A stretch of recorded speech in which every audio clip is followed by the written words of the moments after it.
institucionet përgjegjëse për zvogëlimin e rrezikut dhe për koordinimin dhe ndërveprimin e të gjithë institucioneve ka marrë përgjegjësitë e veta në mbështetje edhe të kërkesës së bërë nga autoriteti rrugor shqiptar për këtë problematike, e cila ka krijuar natyrisht edhe impaktin e vet në bllokimin e qarkullimit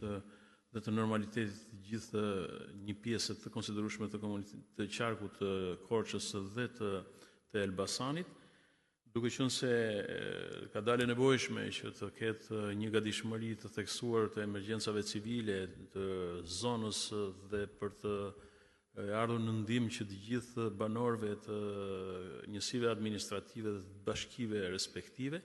Agjencia Kombëtare e Mbrojtjes Civile nëpërmjet Qendrës Kombëtare të Emergjencave Civile ka kontaktuar dhe ka komunikuar për një gatishmëri të përhershme të forcave të armatosura, të policisë së shtetit, urgjencës mjekësore apo dhe të gjithë kapaciteteve dhe strukturave të tjera të sistemit të mbrojtjes civile në Shqipëri, të cilët vinë në rastin e një emergjence të tillë civile, planifikuar edhe në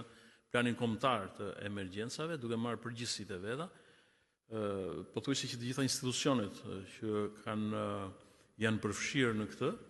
kanë arritur në konkluzione të përkatëse për menaxhimin e kësaj situate shumë shpejt nëpërmjet një vendimi të Këshillit Teknik do të ndërhyet për krijimin e një aksi të ri rrugor për ta eliminuar këtë vështirësi që po krijohet, por duhet të themi se Ministria e Mbrojtjes në mënyrë të veçantë është në gatishmëri me njësitë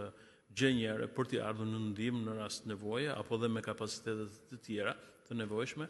për të rehabilituar këtë vështirësi që është krijuar si rezultati i një fenomeni të rrëshqitjes masive